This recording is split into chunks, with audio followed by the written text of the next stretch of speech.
Everyone, I hope you all are doing good. आज हम discuss करेंगे यूपीएलटी ग्रेड कॉमर्स की unit number 1 which is business studies. इससे previous video में हमने डिस्कस करा है कॉमर्स का डिटेल में सिलेबस, जिसको हमने यूनिट 6 में डिवाइड कर रखा है। और जहाँ पे हमने सिलेबस को डिटेल में पढ़ा है, आपका पाथ यहाँ से क्लियर होगा कि आगे आने वाली वीडियो में हम क्या क्या पढ़ने वाले हैं और हमें किस तरीके से प्रिपरेशन करनी है। आप जरूर से जाके उस वीडियो को देखिएगा, मैं उसका लिंक डिस्क्रिप्शन में डाल दूंगी। तो आज की वीडियो हम शुरू करते हैं। सबसे पहले हम देख लेते हैं बिजनेस का मीनिंग क्या है। Business means any activity where people make, sell and provide goods and services to earn profit. ऐसी कोई भी एक्टिविटी जहाँ पे अ पर्सन और businesses provides goods and services, क्या एम लेके वो कर रहा है ये चीजें, अपने प्रॉफिट अर्निंग मोटिव को लेके वो आपको गुड्स एंड सर्विसेज प्रोवाइड कर रहा है और वो गुड्स एंड सर्विसेज में डील कर रहा है। कॉन्सेप्ट क्या है बिजनेस का? Business refers to any activity that involves the production and distribution of exchange of goods and services with the primary objective of earning profit। देखिए फिर वो बात आ गई, यहाँ पे चीजों का प्रोडक्शन हो रहा है, डिस्ट्रीब्यूशन हो रहा है, exchange of goods and services हो रही है, क्या ऑब्जेक्टिव लेके? प्रॉफिट अर्निंग ऑब्जेक्टिव लेके। It is carried out on a regular and continuous basis to satisfy human wants. ये रेगुलरली चलता रहता है, तभी ये प्रॉफिट कहलाता है। अगर हम वंस इन अ वाइल किसी चीज में डील कर रहे हैं और हमें उसमें मनी अर्न हो रही है तो वो आपका गेन कहलाएगा। यहाँ पे ये कॉन्टिन्यूस इन नेचर है, आप इसमें डील करते रहते हैं, बिजनेसेस आपको गुड्स एंड सर्विसेज प्रोवाइड करते रहते हैं ऑन अ रेगुलर बेसिस आपके वांट्स को सेटिस्फाई करने के लिए, तो ये आपका बिजनेस कहलाता है। And to generate values for both producers and customers. Business activity broadly covers industries which deal with the production of goods and commerce, which include trades and various services that facilitate the flow of goods and services. The essential element of business are profit motive। उनका essential जो element है वो profit motive ही है। Risk और uncertainty यहाँ बनी रहती है, क्योंकि कभी कभी टेक्नोलॉजी एडवांसमेंट हो जाता है, कस्टमर का परसेप्शन बदल जाता है, या फिर बोल सकते हैं कोई मार्केट में नया कॉम्पिटिटर आ जाता है, तो यहाँ पे रिस्क हमेशा बिजनेस में बना रहता है। ऑपरेशन कंटिन्यूटी वही चलता रहता है। And the ultimate aim of fulfilling customer needs. यहाँ पे कस्टमर की नीड्स को फुलफिल करना ही अल्टीमेट एम होता है। अब देख लेते हैं हम characteristic of business. Economic activity है, क्योंकि यहाँ पे प्रोडक्शन होता है, distribution of goods and services होती है। प्रॉफिट मोटिव रहता है, वही मेन एम क्या है यहाँ पे? Earning profit.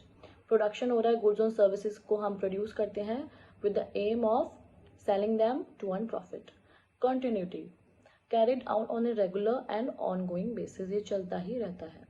यहाँ पे रिस्क और अनसर्टेनिटी बनी रहती है, जैसे कि हमने आपको बताया था, यहाँ पे टेक्नोलॉजिकली एडवांसमेंट हो सकता है, कस्टमर का परसेप्शन बदल सकता है, कोई कॉम्पिटिटर आ सकता है, ये सारे जो आपके चीज़ें हैं वो बनी रहती है, इसलिए यहाँ पे अनसर्टेनिटी हमेशा रहती है। कस्टमर सेटिस्फैक्शन, वही जो आपका क्या नाम है, बेसिकली एम रहता है कस्टमर को सेटिस्फाई करके आपको प्रॉफिट अर्न करना होता है बिजनेस में। Legality must operate with the laws and regulation. आपको ऐसा कोई बिजनेस नहीं करना है कि जहाँ पे, ऐसा कोई बिजनेस करना भी नहीं चाहिए और होता भी नहीं है कि जहाँ पे आपको इलीगल एक्टिविटीज के थ्रू प्रॉफिट कमाया जाए। ठीक है, तो हमने अभी क्या क्या पढ़ा? हमने पढ़ा बिजनेस की मीनिंग को, जो कि होता है providing goods and services with the main objective of earning profit. Concept क्या होता है? प्रोडक्शन होता है, डिस्ट्रीब्यूशन होता है, एक्सचेंज होता है कस्टमर की वांट्स को सेटिस्फाई करने के लिए। यहाँ पे रिस्क और अनसर्टेनिटी बनी रहती है, और यहाँ पे हम कस्टमर की नीड्स एंड वांट्स को फुलफिल करते हैं to earn the profit. Characteristics हो गई हमारी, इकोनॉमिक एक्टिविटी हो गई, प्रॉफिट मोटिव हो गया, प्रोडक्शन हो गया, कंटिन्यूटी हो गई, रिस्क एंड अनसर्टेनिटी हो गई, customer satisfaction and legality. Scope of business. The scope of business is broad and include all activities involved in the production and distribution of goods and services to meet human needs. It mainly covers industries which deal with the production of goods and services and commerce, which involves trade and supportive services such as transport, warehousing, banking, insurance and advertisement. Scope इसका wide क्यों है? क्योंकि इसमें सभी चीजें आ रही हैं, आपकी ट्रांसपोर्ट आ रही है। सबसे पहले तो आप गुड्स प्रोड्यूस करोगे, उसके बाद अगर वो ज़्यादा हैं तो आप उनको वेयर हाउस में रखवाओगे, फिर आपको उनको डील करना है, उनको कस्टमर तक पहुंचाना है, तो आप ट्रांसपोर्टेशन का यूज़ करोगे, बैंकिंग का यूज़ करोगे, आप उनका इंश्योरेंस कराओगे, और बेचने के लिए आप एडवर्टीजमेंट भी कराओगे। तो ये सारी चीज़ें आपके बिजनेस के अंदर आ जाती हैं। Together these activities ensure that product have efficiently move from producers to consumer. वो आराम से आपके प्रोड्यूसर से कंज्यूमर तक जाए, ये भी इसका एक मेन ऑब्जेक्टिव होता है, while fulfilling economic and social activity. Okay okay, अब हम देख लेते हैं ऑब्जेक्टिव ऑफ बिजनेसेस। ये एक इकोनॉमिक एक्टिविटी है। क्यों है? क्योंकि यहाँ पे हम प्रॉफिट कमा रहे हैं और क्रिएटिंग कस्टमर, मार्केट एक्सपेंशन और इनोवेशन। यहाँ पे हम कस्टमर बना रहे हैं, अपने मार्केट को एक्सपैंड कर रहे हैं और नए नए इनोवेशंस कर रहे हैं। ये इकोनॉमिक एक्टिविटी है। सोशल ऑब्जेक्टिव क्या क्या है इसका? Providing quality goods at a fair price, employment generation हो रहा है, यहाँ से हम अपनी चीज़ों को अच्छे दामों में पहुँचा रहे हैं। सोशल वेलफेयर भी करते हैं हम बिजनेस के थ्रू, कई बार चीज़ें हम बहुत ही मिनिमम रेट में देते हैं इन बल्क। एनवायरमेंटल प्रोटेक्शन भी हम इसमें करते हैं। ह्यूमन ऑब्जेक्टिव क्या क्या है इसके? एम्प्लॉय वेलफेयर होना चाहिए, ट्रेनिंग प्रोवाइड करते हैं हम अपने एम्प्लॉयज़ को, उनका डेवलपमेंट और उनको मोटिवेट करते हैं। नेशनल ऑब्जेक्टिव हो गया हमारा, ये कंट्रीब्यूट करता है जीडीपी, ग्रॉस डोमेस्टिक प्रोडक्ट में, balance regional development and self reliance. Now global objectives are promoting international trade, enhancing global presence, adopting global standards. ये कुछ हमारे ऑब्जेक्टिव हो गए। क्या क्या थे एक बार रिपीट कर लेते हैं। Economic objective, social objective, human objective, national objective and global objective. हमने क्या क्या पढ़ा अभी? बिजनेस का मीनिंग पढ़ा, बिजनेस का कॉन्सेप्ट पढ़ा, कैरेक्टरिस्टिक्स ऑफ बिजनेस पढ़ा, उसके बाद हमने स्कोप देखा और ऑब्जेक्टिव। अब हम आगे बढ़ते हैं और देखते हैं forms of business organisations. Business organisation basically हमारी 5 टाइप की होती हैं, which is sole proprietorship, joint stock family business, corporate society, partnership and joint stock company. सबसे पहले हम देख लेते हैं सोल प्रोप्राइटरशिप क्या होता है। A sole proprietorship is a form of business own, manage and control by a single individual. It is simple and most common form of business organisation. यहाँ पे एक ही जो व्यक्ति है वो बिजनेस को चला रहा है और उसी पे सारे राइट्स हैं और वो ही पूरे बिजनेस को रन कर रहा है। इसके फीचर्स हमारे हैं single ownership and control.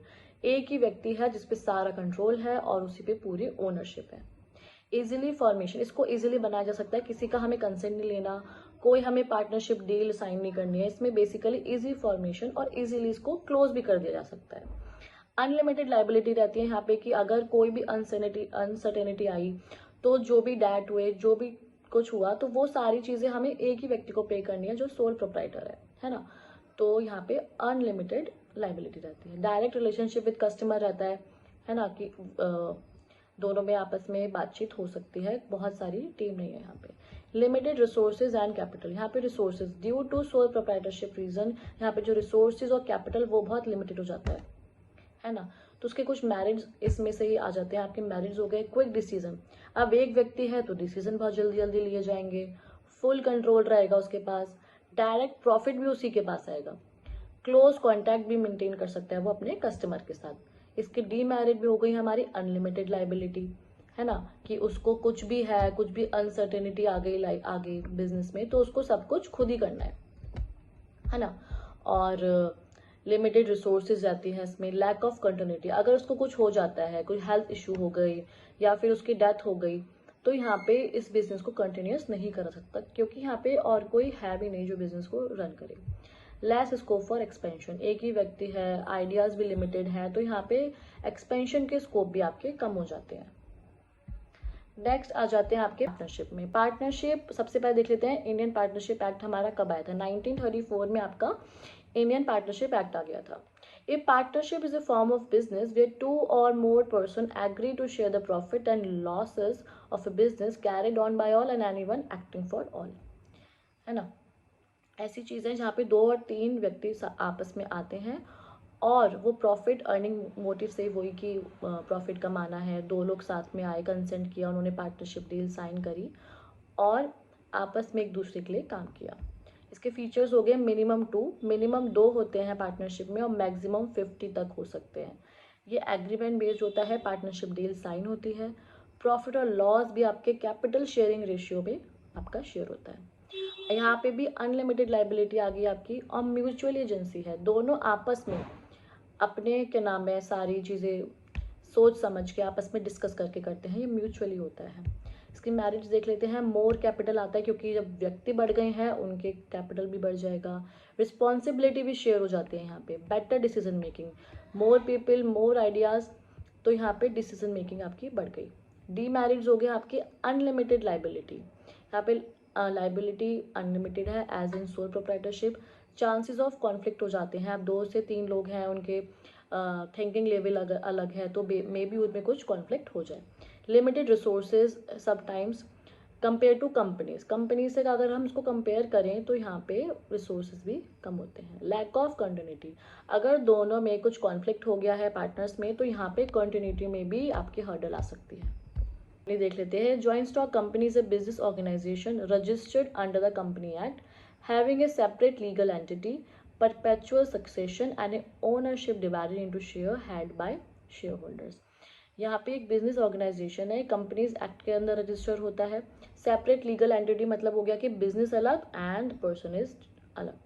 Perpetual succession मतलब अगर यहाँ पे मतलब इसको कभी भी ख़त्म नहीं किया जा सकता है, क्योंकि अगर यहाँ के पार्टनर्स की डेथ भी हो गई है तब भी ये बिजनेस चलता रहेगा, है ना। फीचर्स हो गए इसके, सेपरेट लीगल एंटिटी कि बिजनेस अलग and the person who is running the business is different. Perpetual succession continuous रहता है, इसका एग्जिस्टेंस बना ही रहता है। लिमिटेड लाइबिलिटी ऑफ शेयर्स रहते, शेयर होल्डर्स होते हैं। ट्रांसफरेबिलिटी ऑफ शेयर्स को आप ट्रांसफर भी कर सकते हैं। लार्ज कैपिटल बेस्ड रहता है इसका, और ये मैनेज होता है बोर्ड ऑफ डायरेक्टर्स के द्वारा। इसके मेरिट्स हो गए, लार्ज फाइनेंशियल रिसोर्सेज होते हैं, limited liability, professional management, growth and expansion opportunity. यहाँ पे हमें अब ज़्यादा फाइनेंशियल रिसोर्सेज मिल गई। लाइबिलिटी जो कि पार्टनरशिप और सोल में अनलिमिटेड थी, यहाँ पे ये लिमिटेड हो गई है। प्रोफेशनली मैनेज होता है क्योंकि कंपनीज एक्ट के अंदर रजिस्टर्ड है, इसको बहुत प्रोफेशनली डील किया जाता है। अब लोग ज़्यादा हैं, रजिस्टर्ड है और प्रोफेशनल्स इसमें इन्वॉल्व हैं, तो यहाँ पे जो ग्रोथ और एक्सपेंशन के चांसेस हैं वो भी आपके बढ़ जाते हैं। डीमेरिट्स हो गए यहाँ पे, complex formation and legal formalities, इसको स्टार्ट करना, उसका फॉर्मेशन थोड़ा कॉम्प्लेक्स होता है as compare to sole and the partnership. Lack of secrecy रहती है, लोग ज़्यादा है तो बेबी सीक्रेट्स थोड़े आपके लोगों तक पहुँच जाए। Possibility of conflict between owners and the management, यहाँ पे कॉन्फ्लिक्ट के भी चांसेस हैं, डिफरेंट माइंड्स, डिफरेंट परसेप्शंस। मोर गवर्नमेंट रेगुलेशंस, इसके ऊपर बहुत सारे गवर्नमेंट के रेगुलेशंस रहते हैं कि ऐसे ऐसे इस तरह चलना है, इस तरह नहीं चलना है। अब हम देख लेते हैं corporate society. A corporate society is a volunteer association of people who come together to meet their common economic, social, or cultural needs through a jointly owned and democratically controlled enterprises. It is registered under the Corporate Society Act. एक corporate society क्या होगी, जहाँ पे लोग voluntary आ रहे हैं, who came together to meet their common, उनके इकोनॉमिक, सोशल और कल्चरल जो भी उनके कॉमन ऑब्जेक्टिव्स हैं उनके द्वारा वो साथ आ रहे हैं। ये जॉइंटली ओन होती है एंड डेमोक्रेटिकली ये इसको रन किया जाता है। यहाँ पे वोटिंग सिस्टम होता है क्योंकि, है ना। बेसिकली यहाँ के फीचर्स हो गए, वॉलेंट्री मेंबर्स, लोग अपने आप अपनी विलिंग से आते हैं। Democratic control, 1 member 1 vote, voting system चलता है यहाँ पे। सर्विस मोटिव रहता है other than the profit earning motive. Separate legal entity रहती है यहाँ पे भी as in corporate society. Limited liability है एज सेम जिस तरह कॉर्पोरेट में था हमारे, वैसे ही कॉर्पोरेट नहीं, जैसे कि हमारा जॉइंट स्टॉक में था। लिमिटेड लाइबिलिटी हो गई यहाँ पे। इसके मेरिट्स देख लेते हैं हम। इक्वल पार्टनरशिप ऑफ मेंबर्स, सबकी जो पार्टिसिपेशन और पार्टनरशिप होती है वो इक्वल होती है। Protection from exploitation specially for farmers, worker and consumer के प्रोटेक्शन के लिए भी बनाया जाता है इनको। स्टेबल एंड कंटिन्यूस एग्जिस्टेंस रहता है इसका, गवर्नमेंट इसको सपोर्ट करती है। डीमेरिट्स हो गए, लिमिटेड रिसोर्सेज रहती है यहाँ पे। Lack of motivation and efficiency, because यहाँ पे प्रॉफिट अर्निंग कम है तो यहाँ पे मोटिवेशन जो है हमारा वो कम रहता है। पॉसिबल गवर्नमेंट इंटरफेरेंस, यहाँ पे गवर्नमेंट भी इंटरफेरेंस करती है आपकी। और स्लो डिसीजन मेकिंग यहाँ पे रहती है क्योंकि इसका फॉर्मेशन होना भी डिफरेंट है, लोगों के परसेप्शन भी अलग अलग हो जाते हैं, और सबकी जैसे कॉमन इकोनॉमिक, सोशल और कल्चरल नीड्स हैं तो उनको किसको पहले फुलफिल करे, यहाँ पे भी डिसीजन मेकिंग इसको बहुत ज़्यादा हिंड्रेंस करता है। फिर रहते हैं पब्लिक एंटरप्राइजेज, जैसे कि इसका नेम सजेस्ट कर रहा है। Public enterprises are businesses organisation owned, control and manage by the government either fully or partially with the objective of serving public interest along with earning reasonable returns. They play a vital role in providing essential services and providing balanced economic development. यहाँ पे इसको कैसे form किया जाता है, ये public enterprise है, इसको गवर्नमेंट रन करती है, ठीक है ना। इसको ये पार्शली भी हो सकता है और फुली ओन्ड बाय गवर्नमेंट भी हो सकता है। बेसिकली इसका मेन ऑब्जेक्टिव होता है सर्विंग पब्लिक इंटरेस्ट। और जैसे कि हमारा पार्टनरशिप और सोल प्रोप्राइटरशिप में क्या था कि बेसिकली एम हमारा प्रॉफिट अर्न करना है, यहाँ पे वो नहीं है। यहाँ पे लोगों के इंटरेस्ट को सर्व करना भी एक इनका ऑब्जेक्टिव है, along with earning reasonable returns.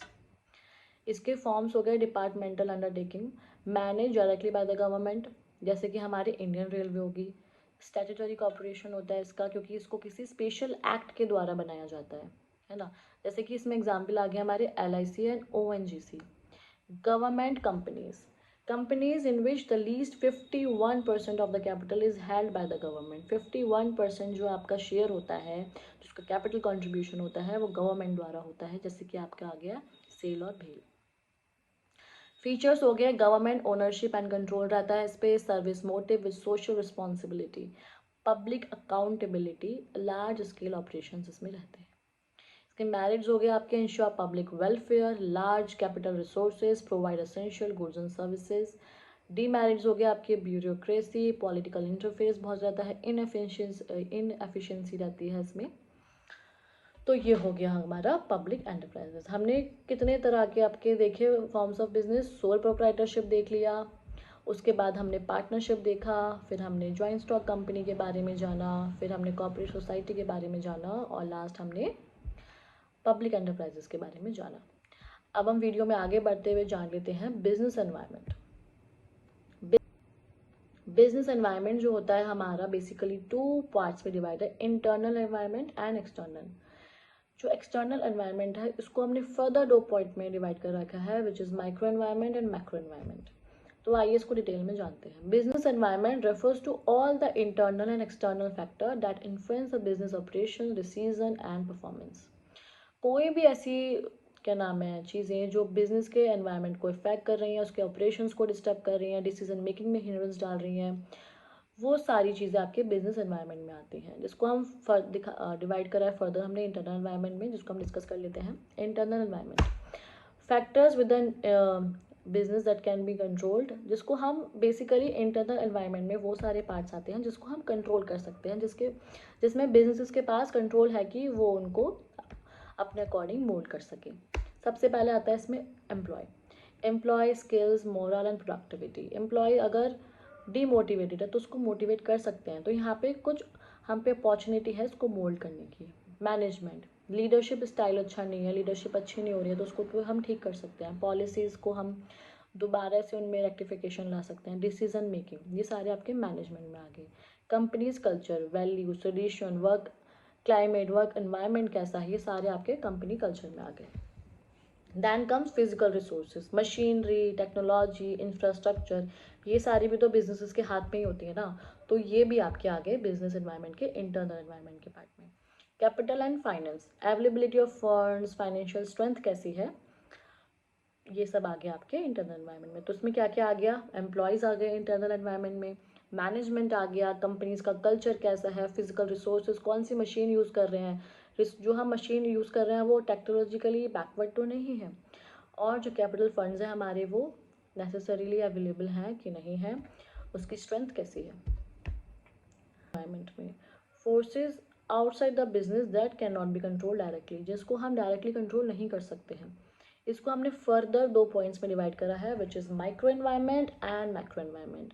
Micro वो सारे आ गए जो बिजनेसेस के थोड़े क्लोज है, जैसे कस्टमर आ गए, कस्टमर को हम इन्फ्लुएंस कर सकते हैं ना, अच्छे एडवर्टीजमेंट दे के या नई नई उनको डिस्काउंट दे के, suppliers, competitors, market intermediaries and public opinion, ये सारे हमारे आ गए माइक्रो में। मैक्रो में कौन कौन से आते हैं, जो ब्रॉड फोर्सेस हो गई, जैसे इकोनॉमी हो गई हमारी, इकोनॉमिक इन्फ्लेशन तो कंट्रोल है नहीं ना बिजनेस के हाथ में, इंटरेस्ट रेट भी कंट्रोल नहीं है, इनकम लेवल्स का भी बिजनेस पे कंट्रोल नहीं है, पॉलिटिकल लीगल जो गवर्नमेंट की पॉलिसीज हैं, रेगुलेशंस हैं, वहाँ भी कोई कंट्रोल नहीं है, social and cultural, demographics, lifestyle कैसा है लोगों का, और वैल्यूज़ क्या है, उस पर भी कोई कंट्रोल नहीं है। टेक्नोलॉजिकल, इनोवेशन क्या क्या हो रहा है, क्या क्या ऑटोमेशन आ रहा है, IT आ गया, अब AI आ गया है, तो ये सारी चीज़ों पे कंट्रोल नहीं रहता है बेसिकली। एनवायरमेंटल, सस्टेनेबिलिटी, क्लाइमेट कैसा है, ये सारी चीज़ें हमारी एनवायरनमेंट में आ गई। ग्लोबल, इंटरनेशनल ट्रेड क्या चल रहा है, ग्लोबलाइजेशन ट्रेंड्स क्या क्या चल रहे हैं, ये सारी चीज़ें कहीं ना कहीं बिजनेस को इफ़ेक्ट तो बहुत करती हैं, लेकिन ये आउट ऑफ कंट्रोल रहती हैं। इंटरनल को हम बेसिकली कंट्रोल कर सकते हैं, एम्प्लॉयज़ को हम स्किल कर सकते हैं, ट्रेन कर सकते हैं, मैनेजमेंट का स्टाइल बदल सकते हैं, कंपनी का कल्चर में हम चेंज ला सकते हैं, फिजिकल रिसोर्स मशीनरी को हम एडवांस कर सकते हैं, कैपिटल फाइनेंस को भी हम हैंडल कर सकते हैं। तो ये सारे इंटरनल हैं, बट हम एक्सटर्नल एनवायरनमेंट में ब्रॉड फोर्सेस को बिल्कुल इन्फ्लुएंस नहीं कर सकते हैं, ये हमारे हाथ के बाहर होती हैं। माइक्रो एनवायरनमेंट, जो कस्टमर्स को एक बार को इन्फ्लुएंस कर लिया, तो ये सारे customer, suppliers, competitors, market intermediaries, public opinion, ये सारे हमारे माइक्रो में आ जाते हैं। सो स्टूडेंट्स, यदि आपकी आज की क्लास आपको अगर वीडियो अच्छी लगी हो तो आप ज़रूर से अपने रिव्यूज़ दीजिएगा आप कमेंट बॉक्स में। कुछ आपको चेंजेस करने हो, कुछ आपको समझ ना आया हो, तब भी आप अपने कमेंट ज़रूर कमेंट बॉक्स में डालिएगा। Thank you so much for your support. Subscribe my channel, like it and share it. Thank you so much.